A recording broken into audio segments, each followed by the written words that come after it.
Hello, good evening. Chris Hughes Rebound here on Upstreamedia's YouTube channel for another show. Today I'm joined by Krumesh Patel, formerly of Leicester Riders WBBL head coach, who's recently gone to Retabide. Hopefully I'm saying Retabide the Sparks in the Swedish league. I wish you all luck at welcome to the show and I hope you're well. Yeah, good, doing well. Weather's been all right today, and trying to keep busy inside the house like everyone else. Definitely, we're sort of speaking off air about how sort of as it gets on with it now being sort of 8 weeks, a lot of people is really good to sort your day into little chunks, keep yourself busy. And for me personally, it's great having this channel here to talk to you guys. It's definitely kept me busy, and I'm really looking forward to chatting to you. People don't know Leicester Riders in the WBL Trophy was probably one of the last games to see, so I'll be looking forward to chatting to you about that, and obviously your move to Swedish league, and also some of your highlights of your career so far. I say congratulations on that final. What was that final like for you? Because obviously there was a lot of factors going into the game. Um, how was it for you? So Yeah, we prepared the same. We were always on edge of if it was going to happen, not going to happen, all the way even to the day that we travelled. We were offered the option. The girls were offered the option of not playing, and the club would support that because of everything going on, and they prepared well. And we treated like any other day, any other game. We've done well in that competition. We won it last year and the year before. So we've really seemed to enjoy that competition, and the girls are really focused. And Jesper did a great job making sure the girls were prepared and that build up as well. So it was a good week of practice, and then a really good overall performance with everything going on. definitely, you touched on it. Say you guys won it training last 3 years, and it's obviously really been a successful tournament for you. Is there any reason you think maybe why you've done maybe more well in the trophy in the cup, or um, is it just sorry, Karen? Yeah, I don't know. It's crazy that the cup's always the one that's closest to us. So obviously it's in Birmingham, and we just never see. We always seem to just fall short in the last couple of years in the semi final with that. But the trophy, comes a little bit later. Maybe we're more in sync as a team, a little bit more better prepared. Gelling together, and that's obviously paid off. So we want to get better as the year's going on, and maybe that might be a sign of why the trophy is more effective. But or maybe we like to travel to Glasgow. I don't know. Yeah, we were just saying ourselves. People it was a long journey to Glasgow, but it was a great final, great event, and I definitely recommend to people to go and watch the trophy final in Glasgow. It's a lovely big arena. Um, for you, was it one of the? If you had to compare the three, sort of the Glasgow, London, Birmingham, what was your sort of favourite to coach in if you had to pick? Um, it's a tough one. But I think they all do a great job of making it a spectacle. I really enjoy it, but I think the wow factor, or whatever, would have been London at the O2. It's incredible. You're walking the hallways as many other major athletes and sports do. From boxing to like even like rock stars and stuff, and it's the O2. It's the biggest one in the country. So that one there has the most like impact. Like you sit there and you're like, wow, this is one of the biggest arenas in the country, and I get to coach a game here. A couple of years ago. So that was I would say is the biggest like wow. Definitely, and I say we talked about you say gone really well in the cup, and obviously in the trophy, big runners up in the league. Uh, when you look back at your time with the Riders, obviously you go on to pastures new. What would be a memory you cherish the most, or achievement that really you'll be really proud of, sort of looking back next season? um, I think the two that hold strong with me over my time here is the first one would be the WEABL win that we had. I've been to the final 4 years, four when I had been doing it, and 3 years came up really short. And then the fourth year, the girls really did a great job, and we had a really good year that year, and they managed to win the whole thing. So that's the one that sits well with me because that was something we've been trying for years to do, even though we'd been at the final every year. And the other one would be the first WBBL trophy that we won. It's the first WBBL trophy we won as a program, which was great. But 2 days before the actual final, I had ACL MCL surgery as well. So it was touch and go whether I'd even be able to make it. But them two memories sit well with me because it was both hard journeys and both big moments for the program as well as myself as well as the girl. So I think they sit really, really well with me. Definitely. Let's say it's been a very successful program both on the men's and ladies side. I think they're doing a history book on the successful rise. I'm really look forward to reading about that and all the tales. What say? Obviously, you're going off to Sweden next season. Is there a certain bit of memory or a specific moment from this season that will sort of highlight for you? Maybe some adverse moment you sort of had as a team had to overcome to get to success you got to at the end of the season. Are you talking about this season just gone? Yeah, this is yeah. Yeah, I think we had some battles earlier on. Just making sure we had a couple of new players.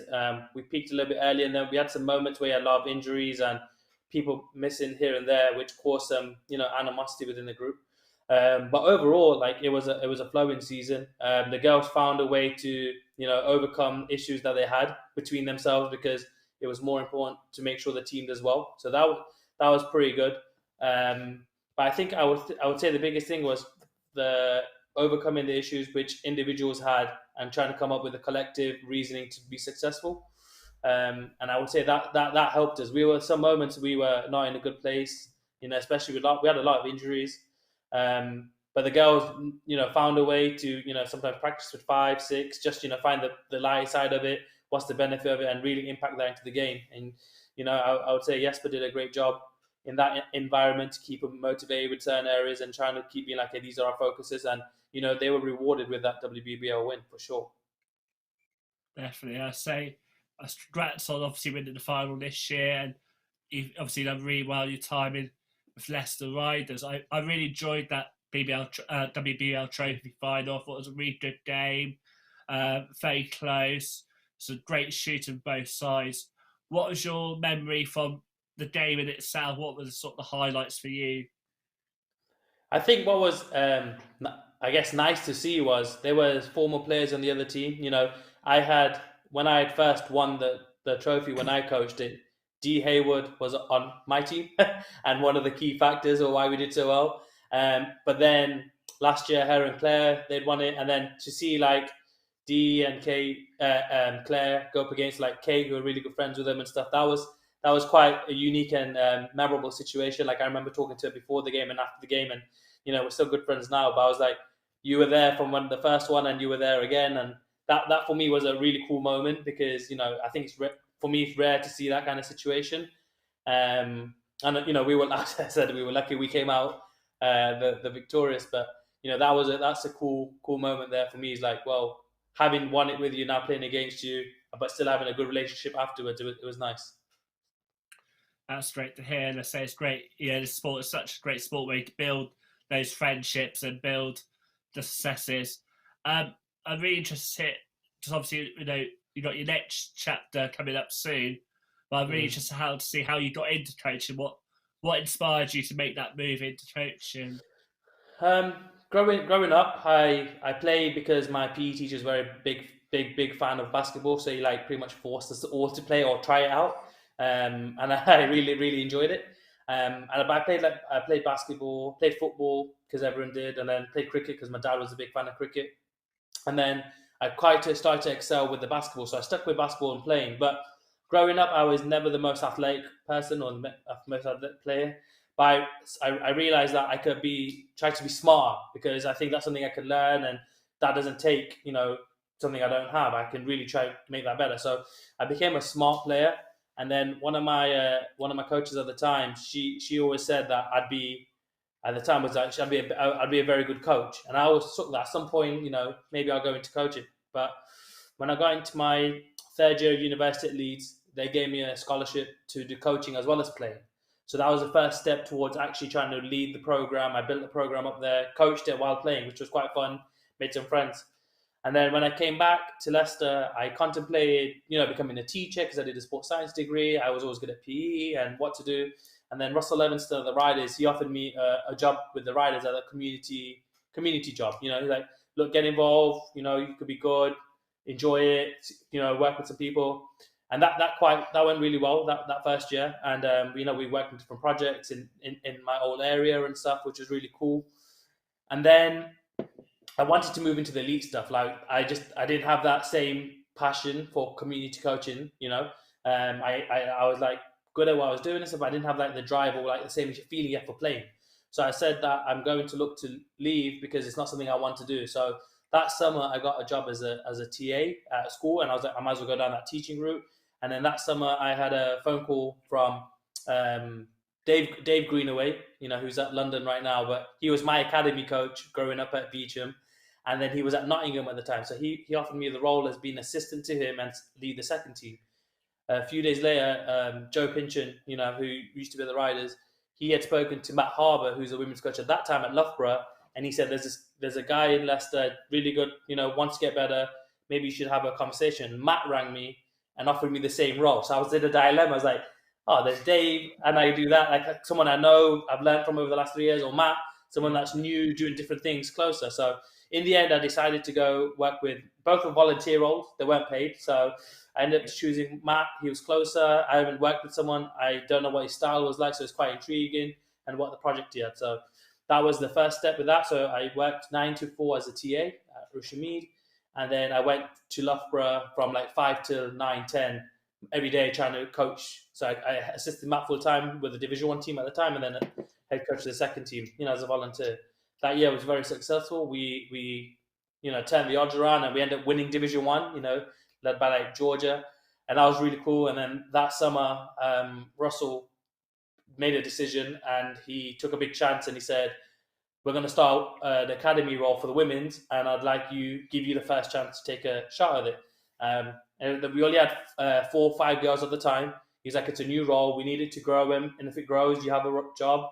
If it doesn't grow, well, there isn't much. And then, fortunes fell my way, and we did some well. We had some girls come to us, and we grew. And over the years, we've had some success with Charnwood now being one of the stronger academies in the country, with other ones as well, and the women's program doing well. So I would say that's how I fell into it, like some chances here, some people trusting me, and then building my own way with some help from people around me.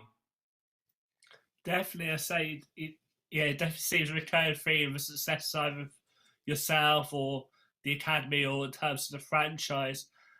What advice would you give to, say, up and coming players or people considering going down the line of coaching? What advice do you think is best for them to hear? I would say don't be afraid to start early. Like I got encouraged into coaching when I was like 15, 16, 17 with the younger kids and stuff. And I was really, they were like, just see it. It might be a pathway in the future. And also the knowledge you've learned over the last few years, you can pass it on, And the next thing I would say to young coaches is there are a lot of coaches around that are willing to help. Like I was lucky, Dave Greenwood helped me if I had some questions, or Matt Harbour, very good technical coaches that I could, pick their brains about different things and help me. And then I worked alongside Josh Merrington. He'd done some really good stuff in Northumbria before he moved to Charnwood. So he had a wealth of knowledge with the national team. But what I learned was if I speak to these people, and then Mark Jarram was at Loughborough, I could just speak to them about what I felt or thought. They would tell me what they did, and I was just learning different things. But as a young coach, if I didn't ask, I think I would be stunted, or I'd feel like on an island. Whereas there are loads of people in the country that are willing to just share their stories or share their opinions, or even, support you in different things you don't know. So I would say to young coaches, don't be afraid to ask people that have been around it for some support, because there's a lot of great people that want to help you out, for sure. Definitely, and I say it's great to hear that, people out there want to share their stories. And I think what's been great in this off-season is you've had a lot of people having the opportunity to chat about their story. That's people Great British Basketball's have podcasts mentioned in the past, or the coaches having the Zoom chats. And I think actually they're really good ways of reflecting and sort of learning from each other. And I say, obviously, it's really great success, and you're obviously off to the Swedish league next season. I was wondering, how did that opportunity come about, and what are you most looking forward to about that opportunity? It just came off as an off chance over the last month or so, or I would say. It was just they're a team that had a coach for about 4 years, and he just happened to leave, and they were in looking for a new coach. So we spoke, and it's something that aligned with something that I wanted to do. I've spoken with Russell about my future, and trying to do different things and experience different things from a younger age. I've always wanted to, get out and ideally coach in America or in Europe. And this opportunity came, so we spoke about it, and it was the right situation at the right time for me to try to continue to grow myself. Like, I've helped the program grow, I've helped players grow, people have helped me grow. I think it's important that I continue to keep growing, and I think this is the right step into it. The Swedish league excites me.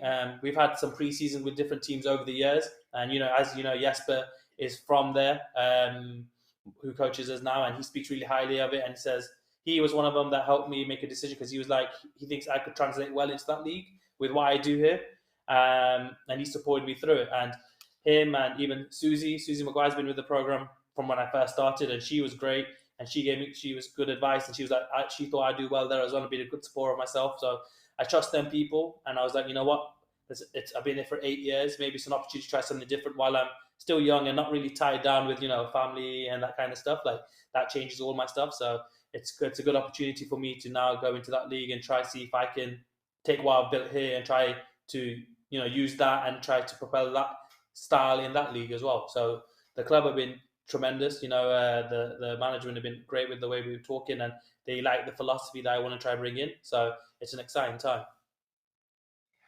That's awesome. So good luck, and say I hope it all goes well. I'd love to hear a bit more about your philosophy. What do you think is important for you when you talk about philosophy of basketball in terms of managing, being a head coach of a club?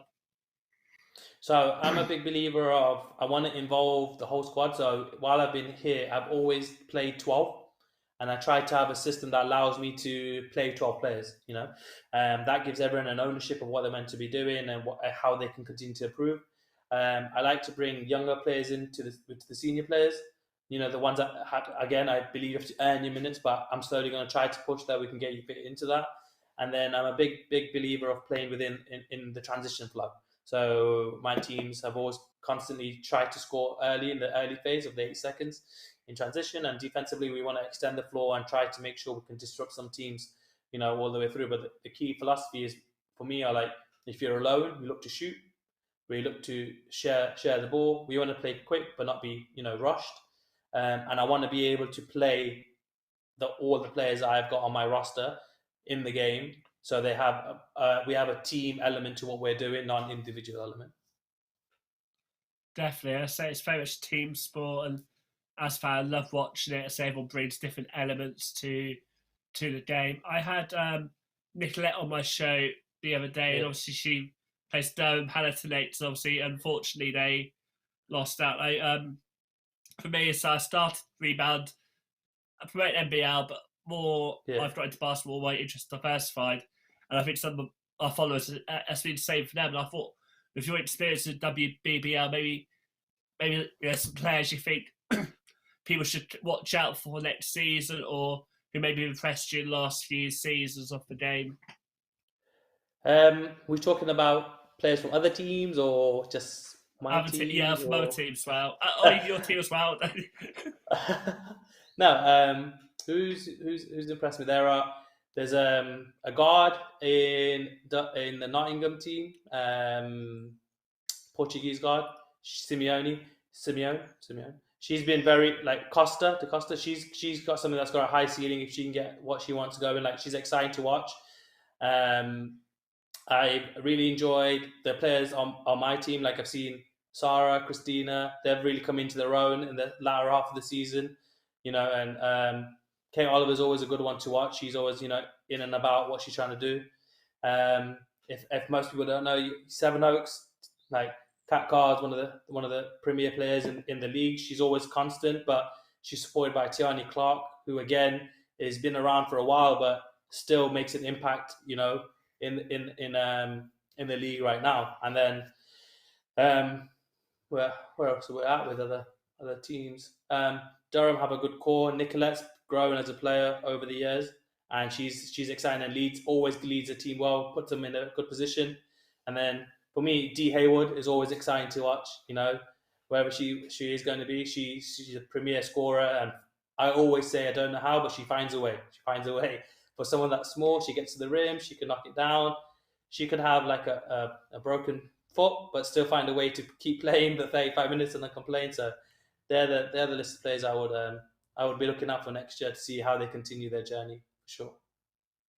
Definitely, I say for me, one of the big things I've really felt is my interest in the ladies' game. I watched the WBL, and I say Graham Hodges sort of spoke to me, saying, "Oh, these players to watch out for, this sort of spec." And from watching Dame's facts on YouTube, I've really enjoyed it, and I really hope that Dame continues to grow. And obviously, you've been part of it for a while. I just wonder what your opinions on how do you think it's best to grow the women's game? Because obviously, I think British Basketball Channel does need a bit of TLC, and I was wondering maybe what your opinions on how we grow the game of basketball in this country.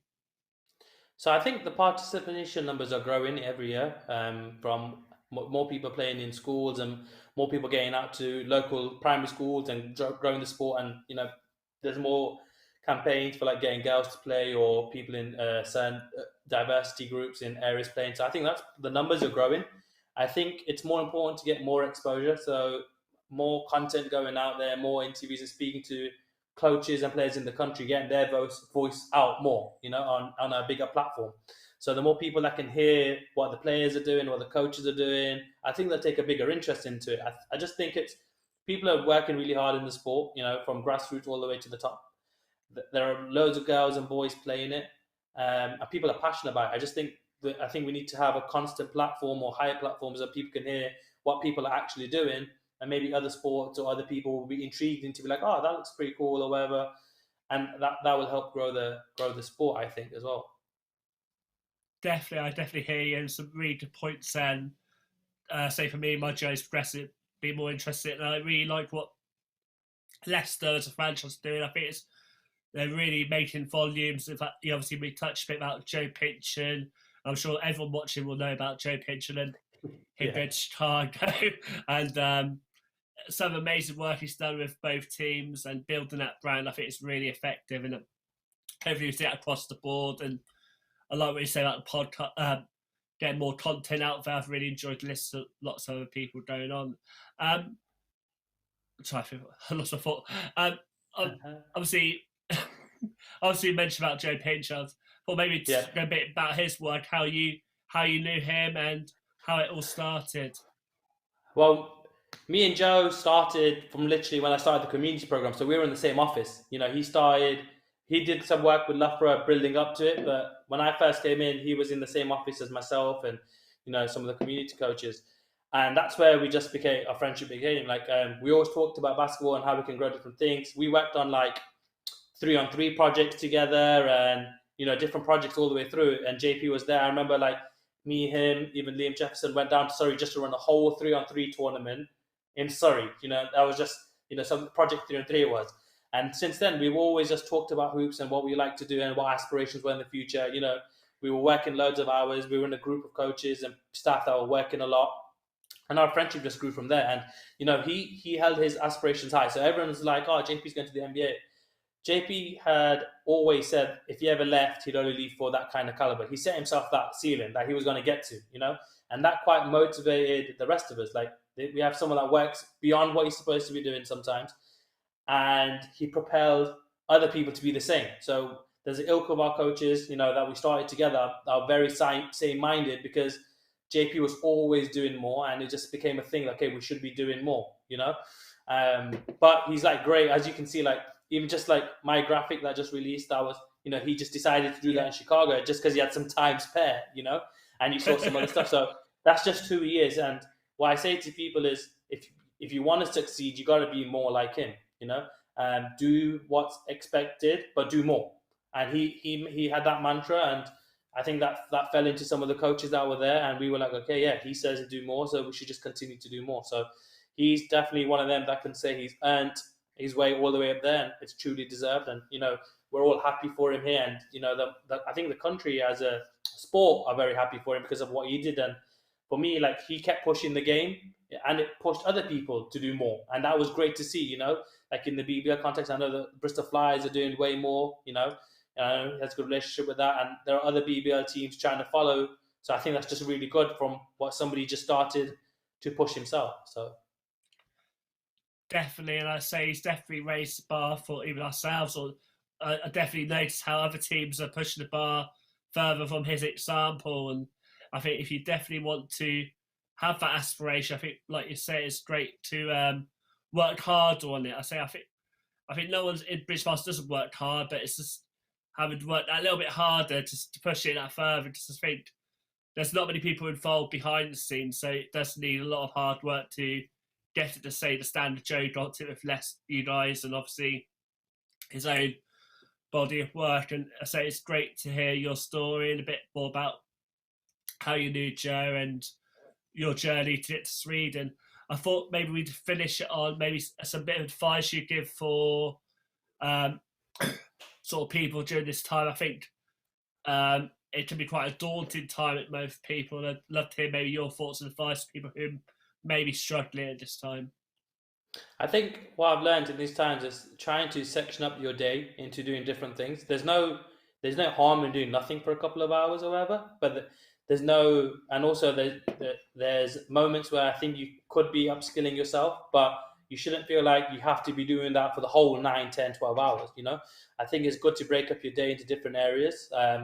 You know, what I've enjoyed is reaching out to people I haven't had time to, you know, just catch up with. That's been pretty cool. That's a good moment to just share some stories and, you know, just live stuff. And then there's a lot of content going out for different topics, not just sport. You know, reach out to these people, go onto a Zoom call or a presentation, just listen, try to upskill yourself a little bit. And then other things is like reach out to people that normally wouldn't have time. Someone that's better than you at what they do.